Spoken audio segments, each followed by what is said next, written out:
Hello dear student, स्वागत है आप सभी का शुभम क्लासेस के इस नए वीडियो में। मैं संजीव सर। स्टूडेंट, आज के इस वीडियो में हम आपके ऑप्टिक्स के बचे हुए पार्ट को कंप्लीट करने वाले हैं। आज के इस वीडियो में आपके मानोनेत्र, दूरदृष्टि दोष, ठीक है, और उसका निवारण कैसे किया जाता है। नहीं,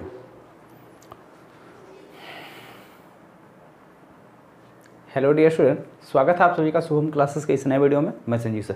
स्टूडेंट, आज के इस वीडियो में हम आपके ऑप्टिक्स के बचे हुए टॉपिक यानी कि मानोनेत्र, दृष्टि दोष क्या होता है और इसका निवारण कैसे किया जाता है, सूक्ष्मदर्शी तथा दूरदर्शी, ये 4 टॉपिक आपके बचे हुए थे ऑप्टिक्स के। तो इन चारों टॉपिक को कंप्लीट करने वाले हैं। तो आज का ये वीडियो आपके लिए काफ़ी ज़्यादा इंपॉर्टेंट है, क्योंकि आज के टॉपिक से एक क्वेश्चन सीधा बोर्ड एग्जाम में टपकने वाला है, ठीक है, और वो भी लांग में। क्योंकि आज की इस वीडियो से एक लांग में यानी 5 नंबर में एक क्वेश्चन बोर्ड एग्जाम में टपकने वाला है। तो वीडियो बहुत इंपॉर्टेंट है, तो इस वीडियो को शुरू से लेकर लास्ट तक जरूर देखिएगा, जिससे आपको एक एक चीज़ अच्छे से समझ में आ जाए। और इससे पहले अगर कल की वीडियो की मैं बात करूं, तो कल के वीडियो में मैंने आपको बताया था कि मात्र 20 दिन में फिजिक्स की तैयारी कैसे करें। अगर आप वो वीडियो नहीं देखे हैं तो प्लेलिस्ट में वीडियो पड़ी है, उस वीडियो को जाकर देख लीजिए। उसमें अच्छे से मैंने आपको बताया है कि किस तरीके से आपको अपनी तैयारी करनी है। और एक खास इंपॉर्टेंट बात, जितने बच्चे केमिस्ट्री की फाइनल शॉट को लेके वो नाराज़गी मुझसे जता रहे हैं, तो देखिए केमिस्ट्री मेरा सब्जेक्ट है नहीं, ठीक है। केमिस्ट्री के लिए शुभम सर ने आपको कहा है कि वो इम्पॉर्टेंट क्वेश्चन प्रोवाइड करेंगे, और बहुत जल्द ही शुभम सर जो है आपके केमिस्ट्री के इम्पॉर्टेंट क्वेश्चन आपको प्रोवाइड कर देंगे। आप लोग केमिस्ट्री के लिए इतना परेशान मत होइए, ठीक है। क्योंकि कल कमेंट बॉक्स में मैंने देखा कि केमिस्ट्री का फाइनल शॉट ज़्यादा कमेंट्स था, तो केमिस्ट्री के लिए शुभम सर ने आप लोगों से कहा है कि उसके इम्पॉर्टेंट क्वेश्चन जो है आपको प्रोवाइड किए जाएंगे, तो वो आपको मिलेगा, ठीक है। तो चलिए स्टूडेंट, हम अपने वीडियो को स्टार्ट करते हैं।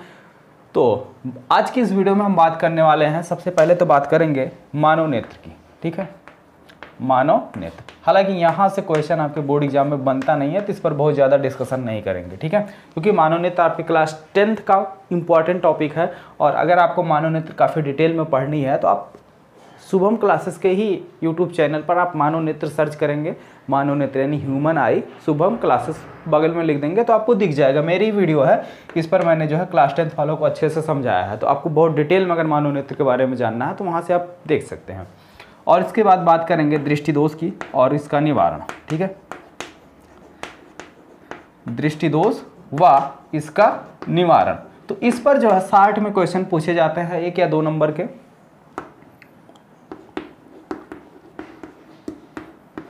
उसके बाद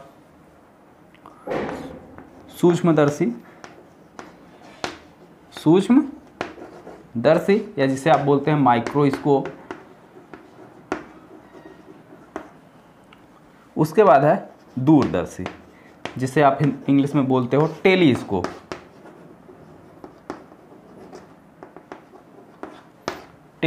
ठीक है। ये चीज़ें जो है आपके बोर्ड एग्जाम के लिए इंपॉर्टेंट हैं, क्योंकि सूक्ष्मदर्शी और दूरदर्शी से क्वेश्चन पूछा जाता है। अब प्रॉब्लम यह है कि कितने बच्चे बोलेंगे सर जी सूक्ष्मदर्शी दूरदर्शी हट गया है, तो ये चीज़ सिलेबस से नहीं हटा है, बल्कि इन दोनों की विभेदन क्षमता क्या सिलेबस से हटा है, विभेदन क्षमता, ठीक है। ये चीज़ आपके सिलेबस से हटा है, ना कि सूक्ष्मदर्शी तथा दूरदर्शी।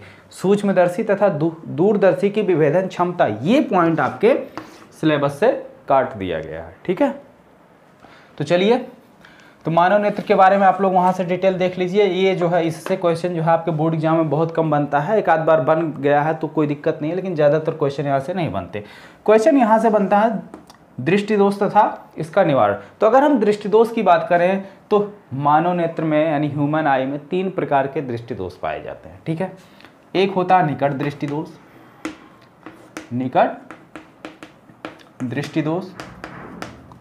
ठीक है। दूसरा है दूर दृष्टि दोष। इस पर देखिए ज़्यादा टाइम नहीं लगेगा, बस ध्यान से देखिए, सारी चीज़ें समझ में आ जाएगी, आप पहले भी पढ़ चुके हैं इसे। और जरा दृष्टि दोष। ये 3 टाइप के आपके दृष्टि दोष होते हैं, बेसिकली ये 2 ही होते हैं, ठीक है। ये जो है जरा दृष्टि दोष, ये जो हमने घेरा बनाया हुआ है, ये प्रायः जो है बुजुर्ग व्यक्तियों में, यानी जो लगभग 50 प्लस हो या मान के चलो 60 प्लस होते हैं, उनके आंखों में ये पाया जाता है। इसमें क्या होता है कि इस जरा दृष्टि दोष में व्यक्ति की आंख में निकट दृष्टि दोष और दूर दृष्टि दोष दोनों जिसमें प्रेजेंट हों, ठीक है। जिस व्यक्ति की आंख में निकट दृष्टि दोष और दूर दृष्टि दोष दोनों पाए जाते हैं उसको क्या कहते हैं? जरा दृष्टि दोष कहते हैं। ठीक है, तो चलिए बात करते हैं निकट दृष्टि दोष की। तो निकट दृष्टि दोष क्या होता है? इसमें निकट दृष्टि दोष में पास स्थित वस्तु जो है वो साफ नहीं दिखाई देती। ठीक है, निकट दृष्टि दोष में क्या होती है? पास स्थित वस्तु जो है वो हमको साफ साफ नहीं दिखाई देती है। ठीक है, और दूर दृष्टि दोष में क्या होता है कि एक सेकंड, जस्ट 1 मिनट, उल्टा हो गया। निकट दृष्टि दोष में दूर की वस्तुएं पास नहीं दिखाई देती। ठीक है, निकट दृष्टि दोष में दूर की वस्तुएं पास नहीं दिखाई देती हैं। नाम पे थोड़ा सा, अच्छा अब ये भी मैं बता दे रहा हूँ कि ये नाम कहाँ से लिया गया है। जैसे मान लीजिए ये आपकी क्या है? ह्यूमन आई है। ठीक है, तो होता क्या है कि जब कोई दूर स्थित वस्तु है तो उसका प्रतिबिंब यहाँ रेटिना पर ना बनकर रेटिना से पहले यहाँ कहीं इसका प्रतिबिंब बन जाता है। ठीक है, यानी रेटिना के समीप बन रहा है तो पास बन रहा है, इसके नाम से, यानी प्रतिबिंब, वस्तु का प्रतिबिंब जहां पर बनता है उसके अकॉर्डिंग दृष्टि दोष का नाम दिया गया है। ठीक है, तो दूर स्थित वस्तु का प्रतिबिंब जो है कहां पर बन जाता है? रेटिना पर ना बनकर रेटिना से पहले बन जाता है। तो इस प्रकार के दृष्टि दोष को हम क्या कहते हैं?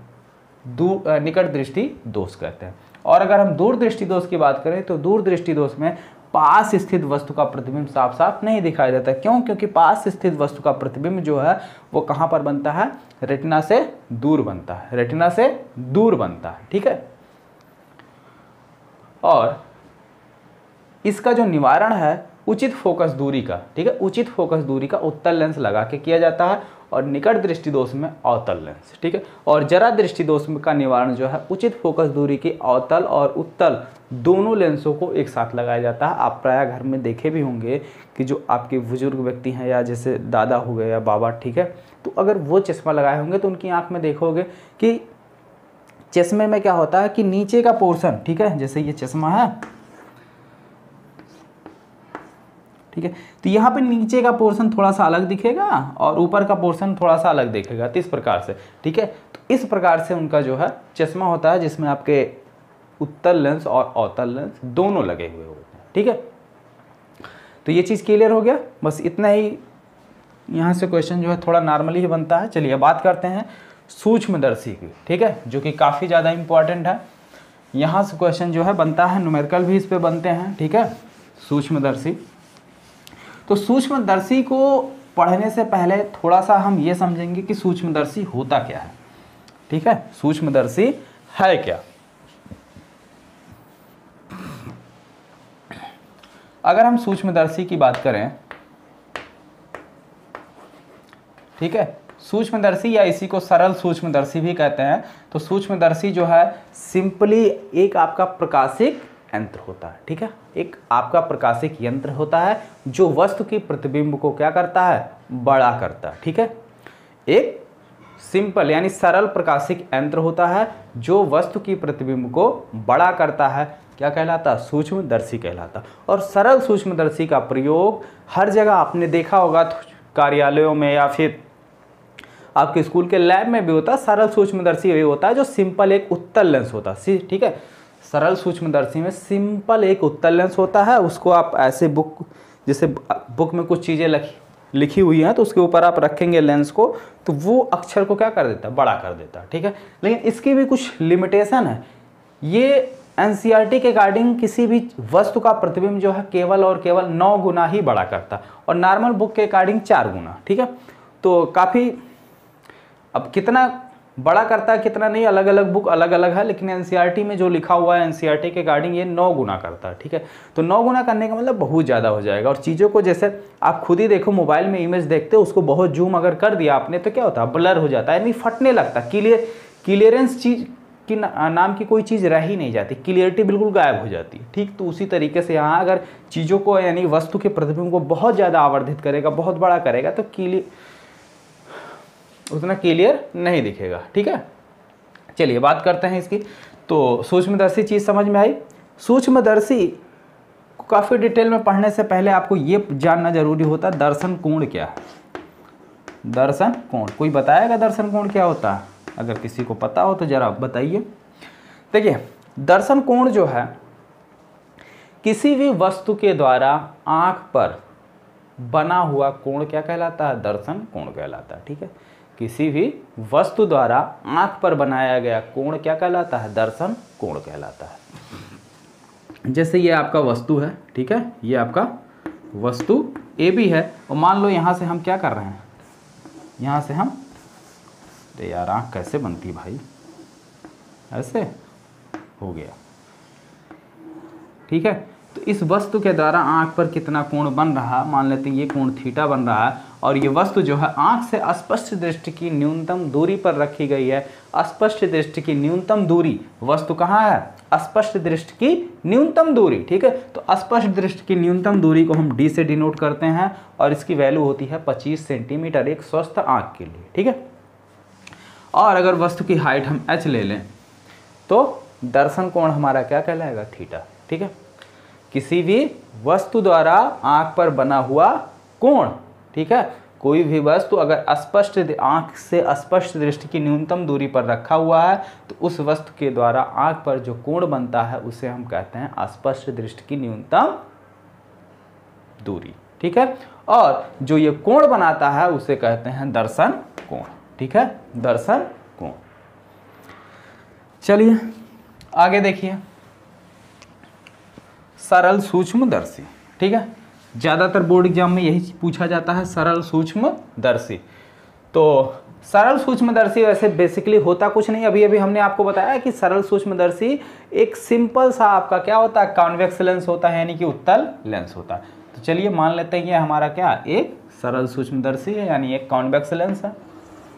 ठीक है, अब लेंसों के द्वारा प्रतिबिंब बनने के नियम, यानी प्रतिबिंब बनना। ठीक है, तो इसके टोटल 6 केसेस हमने आपको बताए थे, कहा भी था कि आप लोग पढ़ लेना। तो आपको याद होगा कि जब वस्तु लेंस के प्रकाशिक केंद्र, लेंस के प्रकाशिक केंद्र O और इसके प्रथम फोकस F के बीच में कोई वस्तु स्थित होता है तो यह इसका प्रतिबिंब क्या करता है? इसके बीच में अगर कोई वस्तु स्थित है, इसका प्रतिबिंब कहाँ पर बनता है? तो इसका प्रतिबिंब जो है 2F और अनंत के बीच में बनता है, वस्तु से बड़ा बनता है। वस्तु से क्या होता है? बड़ा बनता है, और आभासी बनता है और सीधा बनता है। तो वही चीज़ है, यहाँ से एक प्रकाश किरण गई, यहाँ पर इसका दूसरा वाला फोकस होगा F। ठीक है, तो ये अपवर्तन के पश्चात F से होकर सीधा सीधा निकल जाएगा। दूसरी प्रकाश किरण आपकी क्या हो जाएगी? प्रकाशिक केंद्र C से होकर जाएगी। ठीक है, अब अगर हम इन दोनों को देखें, एक सेकंड रुक जाओ, फोकस थोड़ा सा दूर होगा नहीं तो गड़बड़ हो जाएगा। फोकस मान लेते हैं यहाँ कहीं F होगा, इसका दूसरा फोकस, ये F' है प्रथम फोकस को, तो ये आपके फोकस से होकर निकल जाएगा। अब ध्यान से अगर आप देखो तो क्या हो जा रहा है? इन दोनों किरणों को आप चाहे जितना भी आगे बढ़ा लो, इसके बीच की दूरी क्या हो रही है? बढ़ती जा रही है, यानी ये दोनों एक दूसरे से कहीं पर मिलने वाले आगे है नहीं, तो इसलिए इनको क्या किया जा रहा है? पीछे बढ़ाया जा रहा है। इनको क्या किया जा रहा है? डाट डाट करके ऐसे पीछे बढ़ाया जा रहा है। ठीक है, इसको भी आप पीछे ऐसे बढ़ाएंगे तो ये दोनों एक दूसरे से यहाँ कहीं पर कट करेंगे, और यहाँ पर वस्तु का बड़ा सा प्रतिबिंब बनेगा। वस्तु का क्या होगा? यहाँ पर बड़ा सा प्रतिबिंब बनेगा। ये अगर आपका वस्तु ए बी है तो ये आपका हो गया A' यहाँ पर। ठीक है, A' B', यहाँ पर आपके वस्तु का क्या हो रहा है? प्रतिबिंब बन रहा है। इसको डाट डाट कर लो, यानी पीछे बढ़ाया गया है। ठीक, अब देखो, मान लो यहाँ कहीं हमारी क्या है? आँख है, यहाँ कहीं से हम इसको देख रहे हैं, यहाँ कहीं से इसको हमने क्या किया? देखा। अब आवर्धन क्षमता क्या होगा? ये तो भाई सूक्ष्मदर्शी ने अपना, सरल सूक्ष्मदर्शी ने अपना काम किया कि वस्तु को क्या किया? वस्तु को आवर्धित कर दिया, यानी बड़ा बना दिया। अब ये इसको कितना आवर्धित करेगा या कितना बड़ा करेगा, वो चीज हम देखते हैं, जिसको बोलते हैं आवर्धन क्षमता। तो आवर्धन क्षमता की अगर हम बात करें तो आवर्धन क्षमता यानी मैग्नीफाई कर रहा। ठीक है, मैग्नीफाई यानी थोड़ा सा अगर ध्यान से देखो, जैसे मान लो ये एक अलग तरीके से, जैसे मान लो ये हमारी क्या है? आई है, यहाँ पे कोई वस्तु रखा हुआ है, ये वस्तु हमारे आँख पर क्या कर रहा है, एक कोण बना रहा है जिसे बोलते हैं दर्शन कोण। अगर ये वस्तु क्या है, बड़ा बन रहा है, ये वस्तु क्या हो रहा है, अगर बड़ा बनेगा तो अगर मान लो इसकी जगह हमने इतना बड़ा वस्तु रख लिया तो अब ये वस्तु जो आँख पर दर्शन कोण बनाएगा वो क्या हो जाएगा, बड़ा बन जाएगा। तो यानी जितना बड़ा वस्तु होगा उतना ज़्यादा दर्शन कोण बनाएगा। ठीक है, तो सिंपल शब्दों में हम कह सकते हैं कि अगर हमें आवर्धन क्षमता निकालना हो तो आवर्धन क्षमता का क्या फार्मूला हो जाएगा, अंतिम प्रतिबिंब के द्वारा, अंतिम फाइनल प्रतिबिंब के द्वारा आंख पर बना हुआ दर्शन कोण बटे वस्तु द्वारा आंख पर बना हुआ दर्शन कोण। ठीक है, तो क्या फार्मूला हुआ आवर्धन क्षमता का, अंतिम प्रतिबिंब द्वारा, अंतिम प्रतिबिंब द्वारा आंख पर बना दर्शन कोण। ठीक है, और वस्तु द्वारा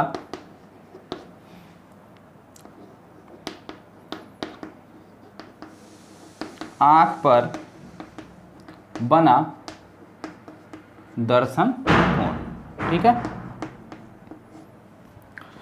वस्तु द्वारा आंख पर जो दर्शन कोण बनता है इसको हम अल्फा से डिनोट करते हैं, और प्रतिबिंब, अंतिम प्रतिबिंब के द्वारा जो दर्शन कोण बनता है उसको हम किससे डिनोट करते हैं, बीटा से। तो ये रहा अंतिम प्रतिबिंब, यहाँ हमारी आंख है, इस पर कितना कोण बन रहा है, बीटा। कितना कोण बन रहा है, बीटा। हाँ, एक चीज और, ये जो अल्फा लिखा गया है, ये अल्फा, ये मत सोच लेना कि वस्तु यहाँ पर रखी गई है तो ये वस्तु आंख पर कितना दर्शन कोण बना रही है, अल्फा, ये वो अल्फा नहीं है। ये अल्फा क्या है, ये इस अल्फा का इस सरल सूक्ष्मदर्शी से कोई लेना देना नहीं है।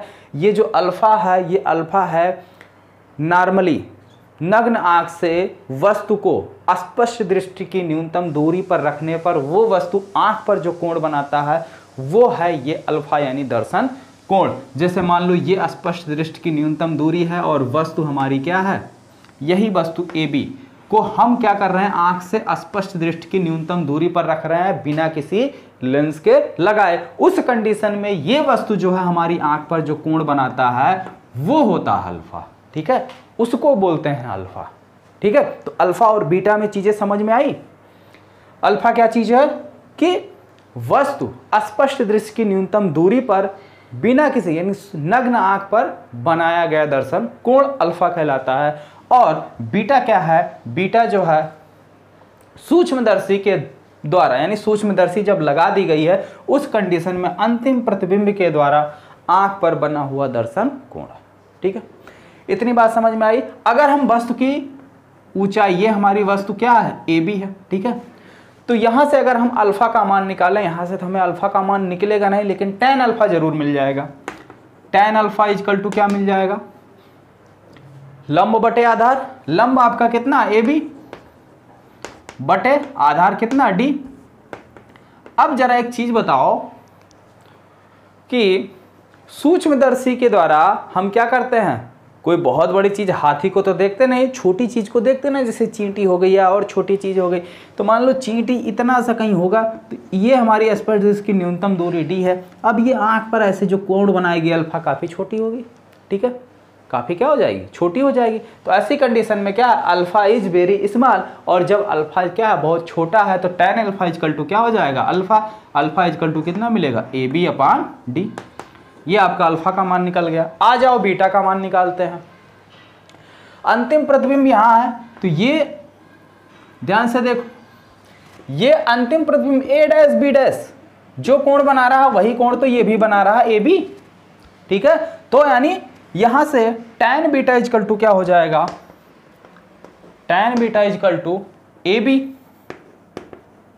अपान, मान लेते हैं इसकी दूरी कितनी है, ये नेत्र लेंस है यानी I के समझ लेते हैं कि I यानी आंख के बिल्कुल पास में ये लेंस रखा हुआ है, तो यानी लेंस से यहां तक की दूरी U बोलते हैं, और नेत्र के पास में तो इसलिए इसे UE लिख लेते हैं। ठीक है, यहां से यहां तक की दूरी कितनी हो गई, UE अपान UE।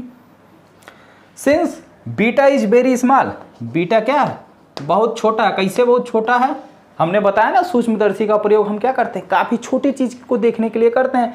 और जब ये चीज़ यानी ये चीज़ वस्तु हमारी छोटी है तो आँख पर बना कोण भी तो छोटा होगा।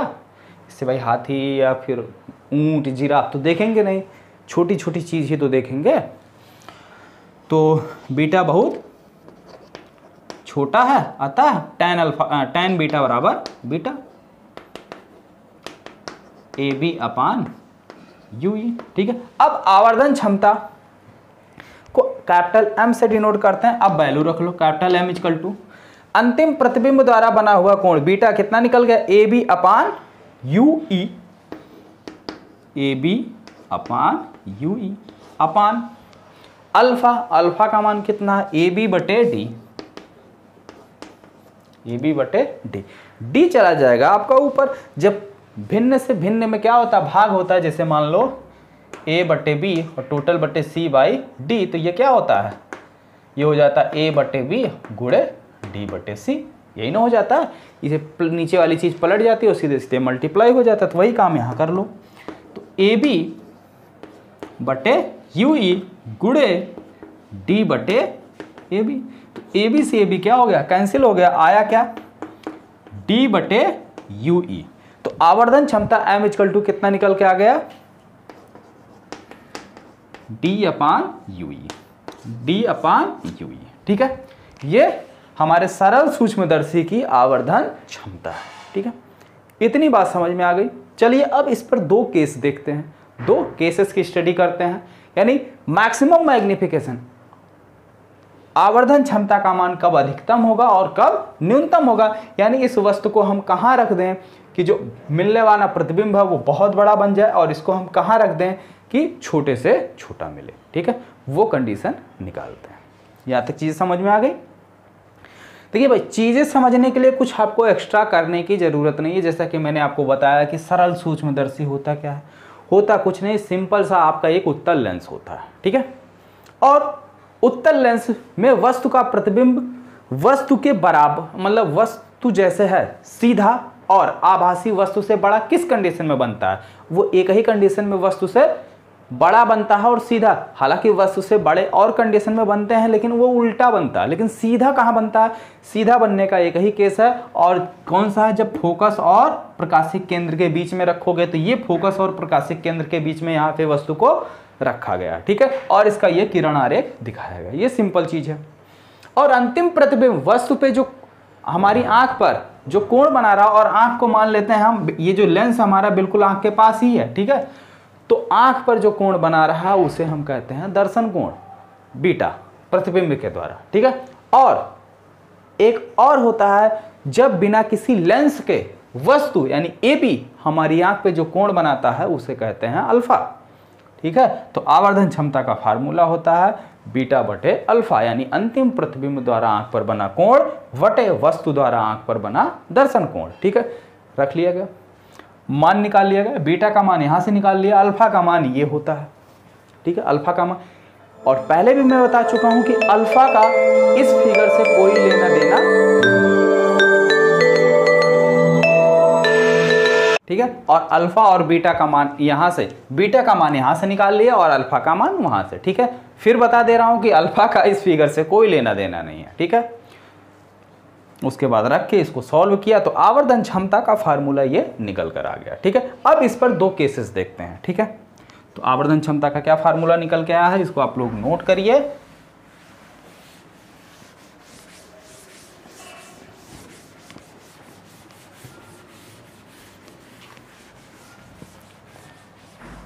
और जितने भी बच्चे वीडियो को लाइव देख रहे हैं सभी लोग वीडियो को लाइक कर दीजिए, अपने दोस्तों में भी अधिक से अधिक शेयर कर दीजिए, जिससे वो भी इस लाइव सेशन के साथ जुड़ सकें।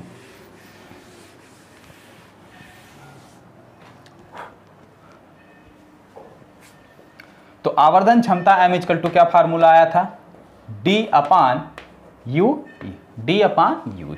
केस फर्स्ट देखो, केस फर्स्ट, मैक्सिमम मैग्निफिकेशन के लिए, जब मैग्निफिकेशन को क्या करना हो, मैक्सिमम करना हो,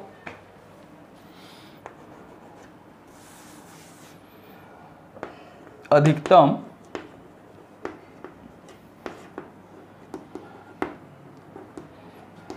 आवर्धन के लिए, आवर्धन का फार्मूला एक तो ये है, ठीक है, और इसका बेसिक फार्मूला क्या था, m equal to beta by alpha, ठीक है, जहां पे अल्फा क्या है आपका वस्तु द्वारा, मतलब जब वस्तु आंख से स्पष्ट दृष्टि की न्यूनतम दूरी पर रखी हुई उस कंडीशन में वस्तु द्वारा आंख पर बना हुआ दर्शन कोण है, और अल्फा हमारा कांस्टेंट है, इसमें हम कोई छेड़खानी नहीं कर सकते। क्यों? क्योंकि ये है आपका डी फिक्स है, और वस्तु भी यानी जिस वस्तु को आप देख रहे हैं उसकी हाइट भी फिक्स है। चींटी को देख रहे हैं तो चींटी की हाइट भी आपकी फिक्स ही है। तो ये जो कोण बना रहा अल्फा, ठीक है, दर्शन कोण, इसको अल्फा, ये आपका अल्फा फिक्स हो गया, इसमें हम छेड़खानी कर नहीं सकते। छेड़खानी किस में कर सकते हैं? बीटा में। तो यानी जब बीटा आपका मैक्सिमम होगा तब जो है वस्तु का आवर्धन भी मैक्सिमम होगा। और बीटा था क्या, फिगर तो मिटा दिए, चलो फिर से बना दे रहे हैं, ठीक है। बीटा क्या था भाई आपका, ध्यान से देखिए, ये आपका क्या था, उत्तल लेंस था। ये जो है यहाँ पे आपका जो है प्रथम फोकस एफ डैश था, और यहाँ पे आपका दूसरा फोकस एफ था। यहाँ पे वस्तु आपकी स्थित थी ए बी, क्या थी आपकी वस्तु ए बी थी।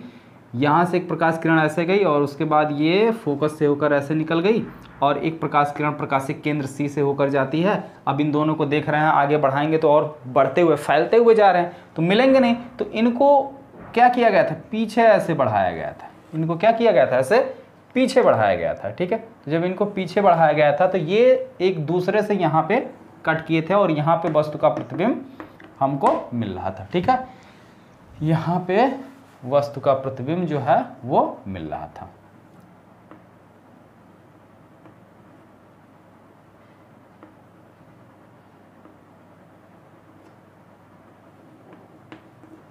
ठीक, तो ये कोण आपका क्या था, बीटा था, यानी ये वाला एंगल क्या था, बीटा था। और यहाँ पे हम सूक्ष्म आंख से देख रहे थे। अब देखो, ये जो अंतिम प्रतिबिंब बन रहा है, अगर हम प्रतिबिंब को धीरे धीरे पास ले आए, यानी ये चीज़ अगर यहाँ आ जाए, ये यहाँ है तो कोण बीटा यहाँ बन रहा है, लेकिन ये चीज़ अगर हम पास ले आए, यानी स्पष्ट दृष्टि की न्यूनतम दूरी, अगर मान लो इसको हम यहाँ थोड़ा पास ले आते हैं, तो अब देखो ये जो कोण बनाएगा बीटा, बीटा का मान बढ़ा कि नहीं बढ़ा, बीटा का मान बढ़ गया ना।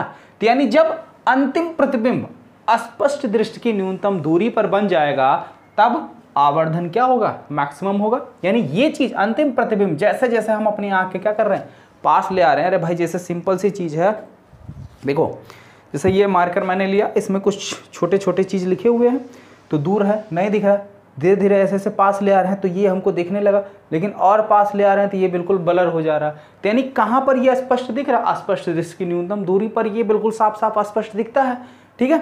तो वही चीज है, स्पष्ट अधिकतम आवर्धन के लिए वस्तु का अंतिम प्रतिबिंब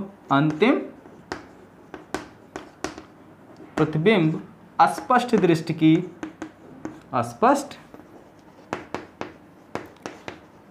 की न्यूनतम दूरी पर बनना चाहिए, ठीक है। स्पष्ट दृष्टि की न्यूनतम दूरी, ठीक है, यानी कि v equal to minus d, ठीक है। स्पष्ट दृष्टि की न्यूनतम दूरी यानी वस्तु का प्रतिबिंब लेंस के क्या हो रहा, बाईं साइड बन रहा हो, बाईं साइड की सारी दूरी नेगेटिव होती है, और वस्तु कहां पर था, UE पर था, तो यानी U इक्वल टू क्या हो जाएगा, माइनस UE। तब वह फोकस दूरी का जो फार्मूला हो 1/f इक्वल टू क्या फार्मूला जानते हो आप लोग, लेंस मेकर सूत्र, ठीक है। लेंस मेकर सूत्र यही ना होता है, 1/b minus 1/u। Value put करो, 1/f इक्वल टू v की जगह 1/-d माइनस 1/u की जगह माइनस u, तो माइनस माइनस मिलकर क्या हो गया, प्लस। तो आया क्या, 1/f equal to minus 1/d plus 1/u। इस माइनस को भेज दो इस साइड, दूसरी साइड, तो इस माइनस को इधर भेज दोगे तो क्या हो जाएगा, 1/f plus 1/d equal to 1/UE, 1/UE। और 1/UE, UE का मान उठा के यहाँ पे रख दो, तो U का मान यहाँ पे रखोगे तो M इक्वल टू क्या मिल जाएगा, D का मान ले लो तो क्या मिल जाएगा, 1/UE, ठीक है। और UE की वैल्यू ये है, तो M इक्वल टू D का मान है 1/f प्लस 1/d। D को अंदर भेज दो, क्या मिल जाएगा, D/f प्लस यहाँ D हो जाएगा, D से D कैंसिल हो जाएगा 1, तो M इक्वल टू कितना आ गया, 1 plus D by F, 1 plus D by F. अरे भाई पहले हम भी जब इंटर में थे, छोटे थे, तो हम भी सोचते थे भाई वस्तु तो यहाँ रख रहे हैं, तो वस्तु के द्वारा जो दर्शन कोण बन रहा है वही तो अल्फा होता है, तो हम भी इसी को अल्फा समझते थे, यानी ए भी जो कोण बनाता था उसी को अल्फा समझते थे। लेकिन अल्फा ऐसा नहीं है, क्योंकि अल्फा का इस सरल सूक्ष्मदर्शी से कोई लेना देना नहीं। अल्फा जो है स्पष्ट दृष्टि की न्यूनतम दूरी पर जब वस्तु को रखेंगे और सीधे वो नग्न आंख पे जो कोण बनाएगा वो अल्फा होता है। ठीक है, वो अल्फा जो है हर सूक्ष्मदर्शी के लिए अलग अलग होता है।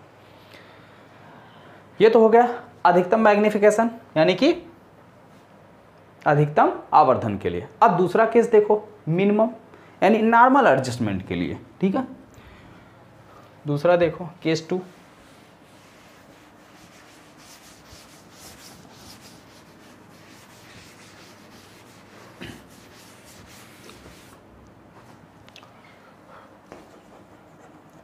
केस 2 नॉर्मल, ठीक है, यानी कि औसत मैग्निफिकेशन के लिए। तो केस 2 में क्या होगा कि नॉर्मल में वस्तु का प्रतिबिंब कहाँ पर बनेगा, इनफाइनाइट पर। वस्तु का प्रतिबिंब कहाँ पर बनना चाहिए, v इक्वल टू क्या होना चाहिए, इनफाइनाइट। ठीक है, और u इक्वल टू क्या, minus u. u equal to क्या होगा, माइनस यू। और लेंस की फोकस दूरी तो मान लो f ही रहेगी, तो फार्मूला लगाओ 1/f equal to 1/b minus 1/u। Value 1/f equal to 1 infinite minus 1 minus u, minus minus plus, और 1 बाई इनफाइनाइट का मतलब हो गया 0, तो 1/f इक्वल टू कितना आ गया, 1/ue, 1/ue। ठीक है, 1/ue। भाई नॉर्मल एडजस्टमेंट का मतलब क्या है, वस्तु का प्रतिबिंब हमको केवल बड़ा चाहिए, तो वस्तु का प्रतिबिंब बड़ा किस केस में मिलता है, एक और केस में मिलता है ना, जब वस्तु का प्रतिबिंब अनंत पर हो तो वस्तु का प्रतिबिंब बहुत बड़ा बनता है। ठीक है, वैल्यू रख लो यहां पे, तो m equal to d f common ले लो 1/ue, और 1/ue की जगह 1/f, तो m equal to D into 1/f, या इसको लिख सकते हैं m equal to D by F. ठीक है, तो दो केस हमको मिल गए। केस फर्स्ट में यानी जब मैक्सिमम मैग्निफिकेशन था तो क्या मिल रहा था, m equal to 1 plus D by F. ठीक है, और सेकंड केस में क्या मिला, m equal to D by F, जहां पे d क्या है, स्पष्ट दृष्टि की न्यूनतम दूरी है, f क्या है, जो लेंस यूज हुआ है इसकी फोकस दूरी है। ठीक है, इसमें मैक्सिमम वाले में भी वही चीज है। तो अब दोनों केस से क्या दिख रहा है, कौन सा केस बड़ा है, यानी m इज लेस देन किससे, m बाई किस में बड़ा हो रहा है, इस केस में m बड़ा हो रहा है ना, इस केस में क्या है, m बड़ा है, और इस केस में m छोटा है, तो यानी d by F 1 plus D by F.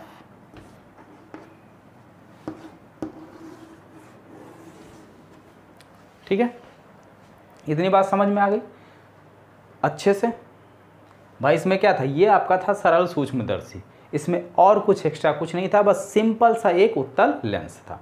अब इसके बाद क्या है, यौगिक सूक्ष्मदर्शी, या जिसे आप बोलते हैं कंपाउंड सूक्ष्मदर्शी। ठीक है, कंपाउंड माइक्रोस्कोप यानी कि यौगिक। ठीक है, इसमें क्या होता है कि इसमें इस तरीके से जो अच्छे अच्छे जो आपके लैब में होते हैं, उसमें 2-3 किसी किसी में तो 16 उत्तल लेंस लगा के उसको बहुत ही अच्छा जो है माइक्रोस्कोप बनाया जाता है। काफ़ी सूक्ष्म से सूक्ष्म चीज़ें जो है उसमें आप देख सकते हैं।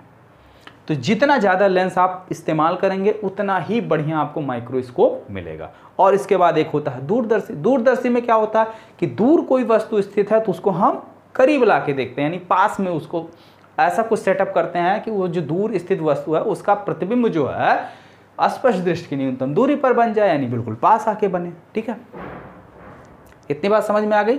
तो चलिए अब बात करते हैं यौगिक सूक्ष्मदर्शी और दूरदर्शी। ठीक है, तो यौगिक सूक्ष्मदर्शी और दूरदर्शी ये दोनों हम लोग कल डिस्कस करेंगे, आज सिर्फ यहीं तक। ठीक है, क्योंकि यौगिक सूक्ष्मदर्शी और दूरदर्शी भी अपने आप में काफ़ी बड़े टॉपिक हैं। ठीक है, एक यौगिक सूक्ष्मदर्शी अकेले कम से कम समझने में आधा घंटा का टाइम वो वेस्ट करेगा और आधे घंटे से एबव लग जाएगा आपको दूरदर्शी समझने में, ठीक है। क्योंकि यौगिक सूक्ष्मदर्शी में नॉर्मली हम दो लेंस के बारे में स्टडी करेंगे। एक लेंस यहाँ पर होगा नेत्रिका लेंस जिसे बोल देंगे, ठीक है, एक नेत्रिका लेंस होगा और एक अभिदृश्यक लेंस होगा, ठीक है। एक UE होगा और एक UO, यानी दो लेंस लगा के स्टडी की जाएगी। तो एक लेंस इसका प्रतिबिंब यहाँ बनाएगा, फिर उसको ये मैग्नीफाई करेगा, ठीक है। काफ़ी कुछ घटनाएं इसके अंदर पढ़ना है, ठीक है। तो इसलिए इसको हम कल डिस्कस करेंगे। यहाँ तक चीज़ें अगर आपको अच्छे से समझ में आ गई हों तो आगे समझने में काफ़ी आसानी होगी और इसको आप लोग एक बार अच्छे से रिवाइज कर जाइएगा आगे पढ़ने के लिए, ठीक है। कल का वीडियो आपको अच्छे से समझ में आया उसके लिए आज का ये लेक्चर आप जो है थोड़ा सा रिवाइज कर लेना, ठीक है। और अगर आप रिवाइज कर लेंगे तो डेफिनेटली कल का लेक्चर आपको आसान लगेगा। तो मिलते हैं स्टूडेंट कल के वीडियो में। उससे पहले आप लोग कमेंट बॉक्स में ये कमेंट करके बताइए कि ये चीज़ें आपको समझ में आई, सरल सूक्ष्मदर्शी आपको समझ में आ गया। आई होप वीडियो आप सभी को पसंद आई होगी। तो वीडियो को पसंद आई है तो सभी लोग वीडियो को लाइक कर दीजिए और अपने दोस्तों में भी अधिक से अधिक शेयर कर दीजिए। ओके स्टूडेंट, तो मिलते हैं फिर नेक्स्ट वीडियो में।